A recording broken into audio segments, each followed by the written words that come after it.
শেষে ঠাকুর মা এবং স্বামীজির আতুল চরণে প্রণাম জানিয়ে বলি, সেদিন মা এলেন ঠাকুরের কাছে তার পিতা তার পিতাকে সঙ্গে করে নিয়ে গঙ্গার থেকে যখন নৌকায় নামলেন, তখন ঠাকুর এগিয়ে গিয়ে বললেন, এলে গো, এত দেরি করে দিলে, সেজবাবু তো নেই, খাতির যত্ন কি করবে? কিন্তু খাতির যত্ন মায়ের বিন্দুমাত্র ত্রুটি করতে দেয়নি ঠাকুর। তারপর বিধান হলো, ঠাকুরের শয্যাসঙ্গিনী হয়েই থাকবেন মা। দীর্ঘ 6-8 মাস সে কঠোর তপস্যা, সেই ধ্যানমগ্ন, আবার কখনো ধ্যানমগ্না। মাও কোনো সময় সেই মায়ের মন্দিরের দিকে তাকিয়ে ধ্যানমগ্ন হয়ে যাচ্ছেন, আর ঠাকুরের তো কোনো চৈতন্যই নেই। হৃদয়ের কাছ থেকে সমস্ত জেনে নিলেন মা। তারপর একবার জিজ্ঞাসা করলেন, আচ্ছা আমি তোমার কে? না, তুমি আমার আনন্দদায়ী, তুমি আনন্দ শক্তি। আরেকবার পদসেবা করতে করতে মা জিজ্ঞাসা করলেন, আমাকে তোমার কি বোধ হয়?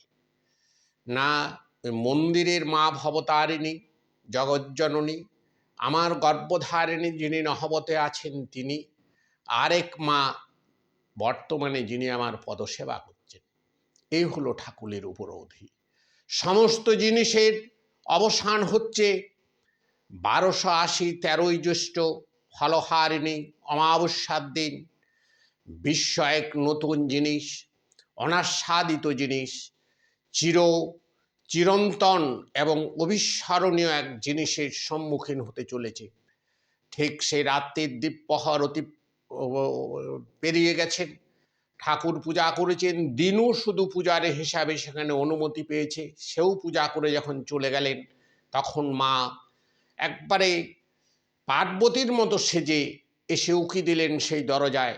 ঠাকুর তাকে আহ্বান করে সেই আলপনা পাতা পীড়ায় বসালেন।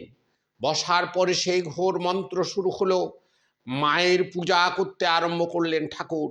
সমস্ত উপাচারে তাকে পূজা করে একবারে জপের মালা পর্যন্ত তার পায়ে অর্পণ করলেন। দিয়ে বললেন, তুমিই আমার সেই শক্তিদায়িনী মা। এই স্বামী হিসাবে স্ত্রীকে পূজা করা এই বাংলা ভারতবর্ষের এক অবিস্মরণীয় এবং চিরন্তন ঘটনা। বিশ্বের অন্যান্য দেশের কথা বলছি না, যেখানে এই সংস্কৃতি নেই, কিন্তু ভারতের এক অনাস্বাদিত। নমস্কার, সবাই ভালো থাকবেন, সুস্থ